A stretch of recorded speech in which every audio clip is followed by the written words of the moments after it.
अपने जिंदगी का हर सेकंड आप खरबों बैक्टीरिया से घिरे हुए रहते हो। अभी भी आप बैक्टीरिया से घिरे हुए हो। वायरस तो कभी कभी आता है, पर बैक्टीरिया से आप हमेशा हर जगह घिरे रहते हो। पर अच्छी बात यह है ना कि आपके शरीर का जो इम्यून सिस्टम है ना, वो बैक्टीरिया का बाप है साला। एक बहुत ही ब्यूटीफुल सा दिन चल रहा है और आप अचानक से अपने हाथ पर ब्लेड से काट लेते हो गलती से। तो जैसे आपका स्किन कटा, सामने रहने वाले बैक्टीरिया को एक अपॉर्चुनिटी मिल जाता है कि वो तुरंत चुपके से आपके शरीर के अंदर चले जाए। वो आपके शरीर के अंदर जाके शरीर के ही रिसोर्सेस को यूज करके हर 20 मिनट में डबल होने लगते हैं। 100 बैक्टीरिया 200 बन जाता है, 200 फिर 400 बन जाता है, 400 फिर 800 बन जाता है। और ऐसे करते करते जब बैक्टीरिया बहुत ज्यादा बढ़ने लगते हैं और बॉडी को हार्म पहुंचाना शुरू करते हैं, तब बॉडी का गार्ड सेल, जिसे मैक्रोफेजेस भी कहते हैं, वो सामने आता है। और ये मैक्रोफेजेस मैसेंजर्स के जरिए इस बैटल फील्ड में, इस जंग के मैदान में और पानी मांगते हैं ताकि वो अच्छे से मूव करके बैक्टीरिया से लड़ पाए। ब्लेड से कटने के बाद आपके हाथ में जो खून के बाद पानी टाइप का व्हाइट कलर का कुछ निकलते हुए देखते हो आप, वो यही पानी होता है जो कि मैक्रोफेजेस ऑर्डर करते हैं, बैटल फील्ड में मंगवाते हैं। और ये शरीर में पानी की जरूरत को भी दर्शाता है। जब ये मैक्रोफेजेस बहुत देरी तक फाइट करते हैं, तब ज्यादातर केसेस में मैक्रोफेजेस ही सबको मार देते हैं। वो बैक्टीरिया को खाकर उनका खात्मा कर देते हैं और सब कुछ नॉर्मल हो जाता है। पर अगर इन केस वो ये देखते हैं कि वो अकेले नहीं लड़ पा रहे हैं और ये स्ट्रॉन्ग बैक्टीरिया है, तब वो हेल्प मांगते हैं। वो मैसेंजर प्रोटीन्स के जरिए बैकअप टीम को बुलाते हैं। We need backup team, copy that. जिन्हें न्यूट्रोफाइल्स टीम कहते हैं। मैक्रोफेजेस न्यूट्रोफाइल्स टीम को बैटल फील्ड में बुलाते हैं। फिर न्यूट्रोफाइल्स और मैक्रोफेजेस दोनों मिलकर इन्फेक्शन साइट पर लड़ते हैं और तब इसी समय इम्यून सिस्टम शरीर का तापमान बढ़ाने लगता है और इसे ही बुखार कहते हैं। जो आपका शरीर का टेम्परेचर बढ़ने लगता है ना, जिसे आपने कभी न कभी जरूर एक्सपीरियंस किया होगा। तो अब आप जान लो कि जब आपका टेम्परेचर बढ़ता है, तब आप ये जान लेना कि तब आपके इम्यून सिस्टम का आर्मी बैक्टीरिया से लड़ रहा होता है। टेम्परेचर बढ़ना असल में जरूरी है। बुखार असल में बैक्टीरिया को मारने के लिए काम आता है। तो शरीर का तापमान गर्म है और ये मैक्रोफेजेस और न्यूट्रोफाइल्स दोनों मिलकर लड़ रहे हैं बैक्टीरिया से। तो अगर ये मैक्रोफेजेस और न्यूट्रोफाइल्स दोनों मिलकर बैक्टीरिया को मार दिए तब तो ठीक है, पर अगर ये दोनों मिलकर भी बैक्टीरिया को मार नहीं पाए, तब ये दोनों मिलकर आखिर में इम्यून सिस्टम का हेड, जिसे डेंड्रिटिक सेल भी कहते हैं, उससे हेल्प मांगते हैं। कहते हैं कि सर अब मामला बहुत सीरियस हो रहा है। तब डेंड्रिटिक सेल जब सिचुएशन को देखता है, तब उसे भी लगता है कि अब ब्रह्मास्त्र चलाना ही पड़ेगा। डेंड्रिटिक सेल ये सोचते हैं कि अब टी सेल आर्मी फोर्स को बुला लेना चाहिए। तब वो डेंड्रिटिक सेल उस बैक्टीरिया के डिटेल्स को अपने बॉर्डर पर लाद के खुद ट्रैवल करते हैं बॉडी के लिम्फ नोड में, जो कि एक जगह होती है। और वहां पर टी सेल की आर्मी को सारी कहानी बताती है और उस बैक्टीरिया के बारे में जो डिटेल्स लोड करके डेंड्रिटिक सेल ले आया था, उसको उतार कर दिखाता है कि ये खतरनाक बैक्टीरिया हमारे देश में आ चुका है। इनके लिए हमारे देश मतलब आपका शरीर। फिर उसी जगह पर टी सेल की ट्रेनिंग होती है और 1000 में से कुछ दमदार टी सेल ट्रेनिंग को पार कर पाते हैं। और जो टी सेल ट्रेनिंग को पार करते हैं, वो इन्फेक्शन साइट की ओर आगे बढ़ते हैं, जंग के मैदान की ओर आगे बढ़ते हैं और बाकी छटा जाते हैं क्योंकि वो ट्रेनिंग में फेल हो जाते हैं। ये तो मैं आपको एनिमेशन के द्वारा समझा रहा हूँ, ठीक है। पर फ्यूचरिटी में एक आर्टिकल आई थी कि साइंटिस्ट्स इस टी सेल की ट्रेनिंग प्रोसेस की वीडियो को पहली बार कैमरा में कैप्चर किए। और ये जो आप देख रहे हो, ये असल का टी सेल है जो कि ट्रेनिंग प्रोसेस से गुजर रहा है। This is really amazing. जो टी सेल्स क्वालिफाई करते हैं, वो अपने आप को डुप्लीकेट करने लगते हैं करोड़ों की संख्या में और इनमें से कुछ मेमोरी टी सेल बन जाते हैं। मेमोरी टी सेल मतलब वो इन्फेक्शन साइट पर लड़ने के लिए नहीं जाते, बल्कि उस बैक्टीरिया के डिटेल को हमेशा बॉडी में रखते हैं और इसी के चलते ये होता है कि अगर वही फ्यूचर में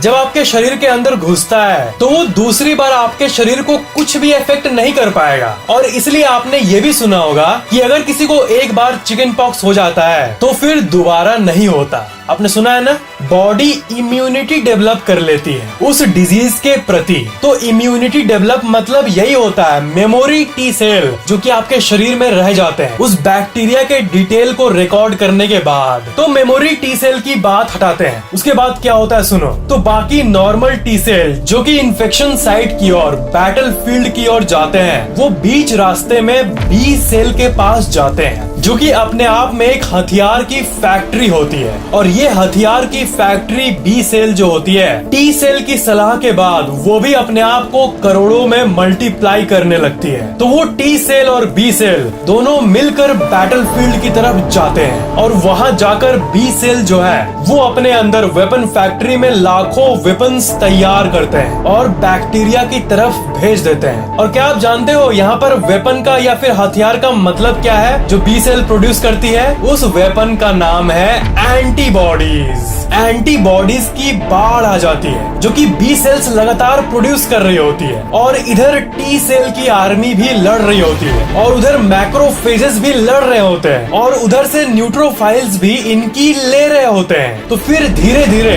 अच्छे टीम वर्क और टीम एफर्ट के चलते लड़ाई इम्यून सिस्टम के खाते में आ जाती है और बैक्टीरिया धीरे धीरे मरने लगते हैं और इन्फेक्शन खत्म हो जाता है और फाइनली इम्यून सिस्टम जीत जाता है। जब सारे बैक्टीरियाज मर जाते हैं, सब कुछ नॉर्मल हो जाता है, तब ये इम्यून सेल्स जैसे मैक्रोफेजेस, न्यूट्रोफाइल्स, टी सेल और बी सेल, ये अपना हीरो सब अब यूजलेस हो जाते हैं और कोई काम के नहीं होते हैं। इसलिए एनर्जी वेस्ट ना हो इनको जिंदा रखने में। और अब तो बैक्टीरिया नहीं है तो बिना किसी बैक्टीरिया के ही वो एनर्जी की खपत ना करे, एनर्जी को यूज ना करे, इसलिए वो हीरोज अपने आप को खत्म कर देते हैं ताकि बॉडी के रिसोर्सेस और एनर्जी इन सेल्स को जिंदा रखने में न वेस्ट हो, क्योंकि ये तो अपना काम कर चुके हैं। इसलिए वो अपने आप को सेल्फ डिस्ट्रक्ट कर देते हैं और फिर सब कुछ नॉर्मल हो जाता है। पर जो मेमोरी टी सेल्स जो कि बॉडी में रुके हुए थे, आपको याद है ना, वो हमेशा रहते हैं बॉडी में जब तक आप जिंदा हो।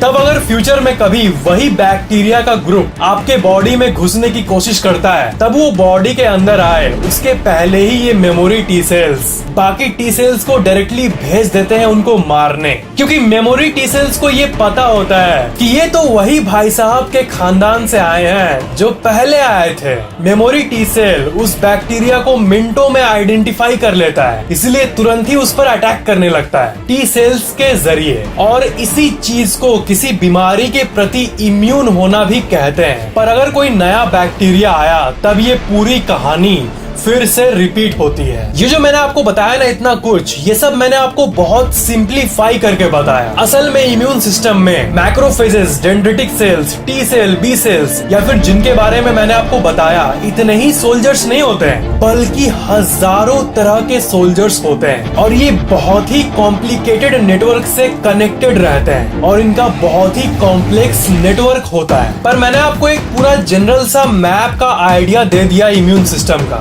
बाकी आप उसके हर एक चीज को समझोगे ना तब आपको बहुत सालों लग जाएंगे। शरीर का सिस्टम कितना ऑसम है, isn't it? पर जैसा कि मैंने आपको पहले कहा था कि आपके मन में जो सवाल आ रहा होगा कि अगर इंसानी शरीर वायरस और बैक्टीरिया से लड़ने में इतना ही इफेक्टिव है तो इतने लोग मरते क्यों हैं दुनिया भर में? तो इसका वही सिंपल आंसर है जो मैंने आपको बोला, वही कि जिसका इम्यून सिस्टम कमजोर होता है उसमें ये सब चीजें ठीक से नहीं हो पाती है। जो आपने अभी देखा ना वो ठीक से नहीं हो पाता है। इम्यून सिस्टम वीक होने पर या तो चीजें उल्टी सीधी होने लगती है या फिर वो ठीक से प्रॉपर तरीके से काम नहीं करती। अब ऑटो इम्यून डिजीज का ही एग्जांपल ले लो, जैसे रिम्यूटेड आर्थराइटिस या फिर टाइप 1 डायबिटीज। इन बीमारियों में ये होता है ना कि बॉडी का इम्यून सिस्टम किसी बाहरी एजेंट के बदले अपने हेल्दी सेल्स को ही मारने लगता है। अब आप ही सोचो, अगर करोड़ों लोगों को ऑटो इम्यून डिजीज है जैसे आर्थराइटिस, टाइप 1 डायबिटीज और उनके शरीर में उनका इम्यून सिस्टम हेल्दी सेल्स को ही मारने लगता है, उन पर ही अटैक करने लगता है और हेल्दी सेल्स को ही मारने में बिजी रहता है, तो उनका इम्यून सिस्टम बाहरी एजेंट से कैसे लड़ेगा। जनरली जो ओल्डर लोग होते हैं, ज्यादा एज वाले,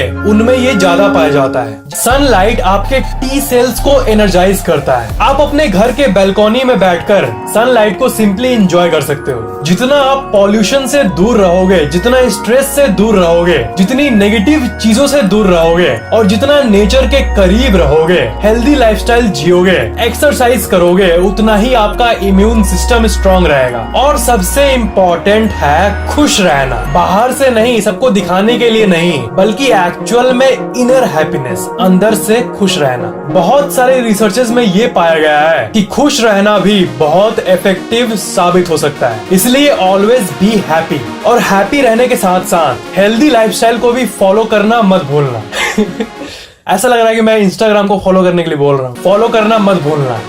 और हाँ, शरीर में दो तरह का मेजर इन्फेक्शन होता है, बैक्टीरियल इन्फेक्शन और वायरल इन्फेक्शन। इस वीडियो में मैंने आपको ये बताया कि जब बैक्टीरिया आपके शरीर में घुसता है तो इम्यून सिस्टम क्या करता है। अगर आप ये देखना चाहते हो कि जब वायरस आपके शरीर में घुसता है तब क्या होता है, तब आप यहाँ पर क्लिक करके देख सकते हो। उम्मीद है ये वीडियो आपके लिए बहुत यूजफुल हुआ होगा। अगर आपने अभी तक इस चैनल को सब्सक्राइब नहीं किया तो सब्सक्राइब जरूर कर लेना और बेल आइकन को भी जरूर ऑन कर लेना। वीडियो को लाइक जरूर करना और सबके साथ शेयर करना बिल्कुल भी मत भूलना। Thank you for watching this video.